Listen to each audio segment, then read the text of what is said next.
Long gone are the seasons where Dolphins fans have to suffer the embarrassment of being the whipping boys of the league, the joke of the NFL, the punchline of a stand-up comic. This season, there is a shift from pessimism to optimism, where everyone in the league is talking about how the Miami Dolphins are the team to beat. Here's why we think that's the case. So, as we all know, it's the personnel on the field that ultimately takes the blame and has the share of most of the glory. In the NFL, the athlete that has the most pressure and is talked about the most is the quarterback. Miami tanked the 2019 season so that they can select Tua Tagovailoa as the number 1 overall in the 2020 draft. And this season, it's paying off. Granted, it was a difficult start for the Dolphins quarterback as Tagovailoa suffered a concussion, then a potentially career-ending head injury, but he bounced back in a major way. His pass completion percentage over the last 3 games is at 76.23%, which is incredibly high and somewhat unexpected, given that the 2 games prior, his pass completion percentage average was 58.57%. That is over a 17% increase. Of course, that low number could be accredited to the injury he suffered and is not being fully ready for the following game. But ever since then, he's been throwing the ball accurately and well. In the last 3 weeks, he is averaging 323 yards per game and 3 touchdowns. That's right, he is playing like an MVP caliber candidate, albeit against teams that are not really in contention for the playoffs. But why should that matter? Tua Tagovailoa is playing out of his mind and making those teams, the Lions, the Bears, and the Browns, suffer at the hands of his throwing arm, which, by the way, has not thrown an interception. In fact, if we remove the game where he suffered a nasty head injury that sent him to the hospital, Tua Tagovailoa has only thrown an interception in 1 game. That was in Week 2 in their 21-point come-from-behind win at Baltimore. He threw for 2 picks and still managed to win the game because he threw for an amazing 6 touchdowns. What's working for Tua Tagovailoa is sort of the opposite of what's working for the likes of Justin Fields, Kyler Murray, Lamar Jackson, and other scrambling quarterbacks, is that Tua is finding comfort in the pocket. He is learning and excelling at playing the position without having to rush the ball. He's found a nest behind his offensive line and throws darts to the fastest wide receiver duo in the NFL.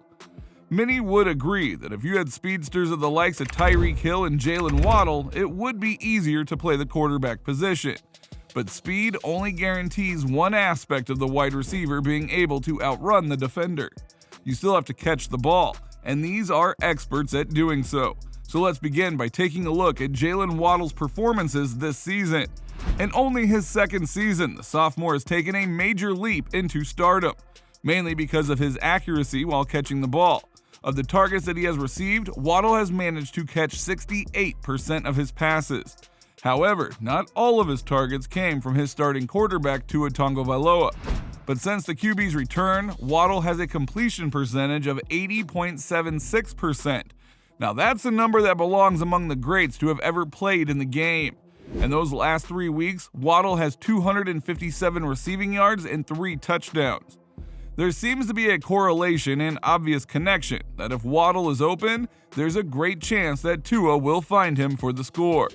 But what makes Jalen Waddle all the more special is that he has accepted being the number 2 wide receiver, which shows his ego is taking a back seat. He is exhibiting signs of maturity whereby he is placing the needs of the team first ahead of his. The only reason why he's considered the number 2 catcher is that the Dolphins went out and got probably the best wideout in the NFL. Tyreek Hill surprised the world when he moved from his comfortable setup in Kansas City with the Chiefs quarterback Patrick Mahomes to the Miami Dolphins. And at the time, some thought it was a dumb move for the Chiefs, others thought it was a gamble by the Dolphins, but everyone today sees it as an excellent move for Tyreek Hill. A happy Tyreek means joy and bliss for the organization that he's at. Any quarterback in the world would love to have someone of the likes of Hill. Just ask Aaron Rodgers. But Tua is the man who won the lottery and has been feeding Tyreek all season.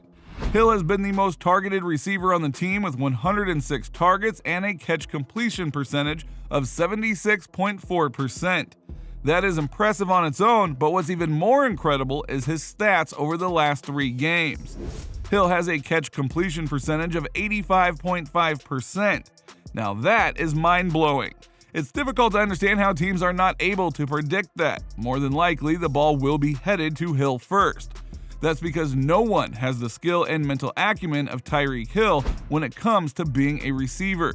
He will find a way to create space for his quarterback to find him, whether it's in a short route or a deep one.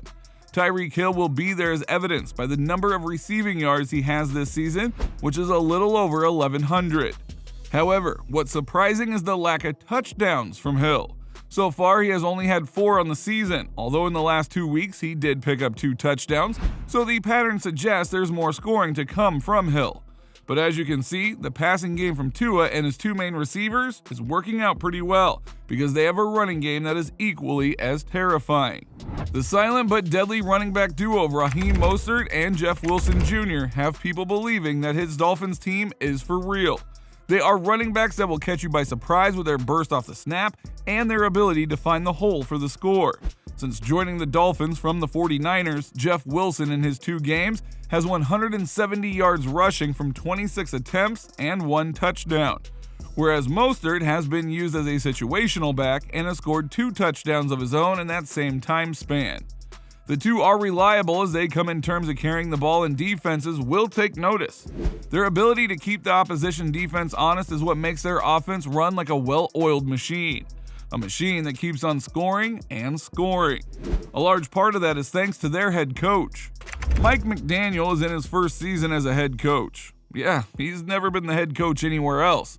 In fact, he's done the assistant and specialist coaching merry-go-round since he was 22 years old back in 2005. He's been around for a while, but never given the top job. All of this to say that Mike McDaniel is bringing something different to the table, and it's working.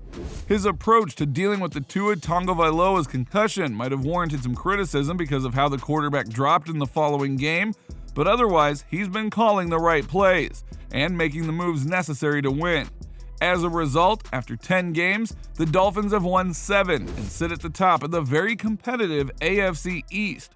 That includes a tough Jets team, a Bill Belichick Patriots team, and Super Bowl favorites, the Buffalo Bills. Mike McDaniel has been an offense that teams will find difficulty slowing down, let alone stopping. There's a strong and healthy connection between the quarterback and his receiving crew. There is a reliable and production-friendly group in the running back position, which is a rare combination in the NFL. And above all, there's belief. For the first time in a long time, this Dolphins team is making the city believe that not only will they reach the playoffs, but they plan to go undefeated the rest of the season and lift the Vince Lombardi Trophy. The Dolphins are the team to beat in the NFL, and barring any catastrophic injuries, it's difficult to see which team will stand a chance at defeating the schemes and plays of Mike McDaniel. If there is a team that could do it, it would be a team that has a similar style and energy. A team that has nothing to lose, or a team that doesn't know how to lose. We just have to wait and see to find out. Do you think the Dolphins will finish the rest of the season undefeated? Will they win the Super Bowl? Please let us know in the comments below. But before you go, if you still want to watch some awesome NFL content like this, please watch the next video that will pop on your screen.